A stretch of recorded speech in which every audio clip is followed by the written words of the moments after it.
Okay, I finally, through a lot of hard work, just managed to get to the end of The Walking Dead Season 3, even though I don't actually know why I watch it anymore. Apart from the great effects and gore, it's all rather talky and boring with characters I really couldn't give two hoots about. Survival Instinct tells the story of probably the two most interesting characters, if you can call them that, Southern Drawl brothers Daryl and Merle, and their plight before the TV series began, and features both the likenesses and voices of their respective actors, Norman Reedus and Michael Rooker. The game begins with no real explanation as you play as another character who soon meets his demise, and then you're thrown into the shoes of Daryl as he goes on a road trip to find his brother, meeting other characters on the way, and trying to avoid becoming a tasty snack for all the walkers out there. Straight away you'll see that this game certainly hasn't had a lot of spit and polish thrown at it. In fact, it's a rather lazy first-person game thanks to a number of factors. First of all, let's talk about the combat. There are a number of guns and melee weapons to choose from, but to be honest, you'll spend most of the time using the knife as that's most effective. Sneak up on a walker and you can perform a gratuitous stealth kill, no complaint there. It's just that if you fight one face to face, things are just a little bit comical. You hit them in the face 4 times as they take one on the chin, and then they just fall backwards like a faith healer has just zapped them with the power of God.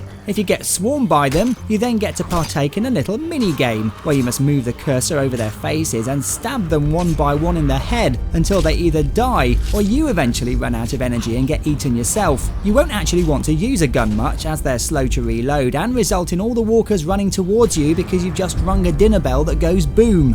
As you help people along the way, you can then get them to tag along with you and order them to go and find supplies whilst you do the main missions. There is some strategy to employ here, such as giving them the right weapon for the job and a risk meter you have to pay attention to regarding how successful they're likely to be, but this definitely doesn't have the same depth as you'd see in Assassin's Creed when you send one of your Brotherhood on a mission. Aside from the main missions, you'll also have random stop-offs on bridges and in towns in order to push cars out of the way that block your path or find batteries and fuel to keep your wheels moving, but it's all rather repetitive. When it comes to presentation, Daryl's voiceover also sounds like Norman Reedus really couldn't be bothered to actually do any voice acting, although Michael Rooker does voice Merle a lot better, probably because he's got previous experience in video games, such as playing a character in Black Ops 2 recently. Graphics are also nothing to write home about. They do look like something from a game that came out 5 years ago. I would say that fans of the TV series would find something extra here to transcend the mundane, repetitive experience of Survival Instinct. However, there's not even any extra insight here into the characters of the world. If you want to kill zombies, there are plenty of other better games to choose from. The Walking Dead Survival Instinct gets a below par 4 out of 10.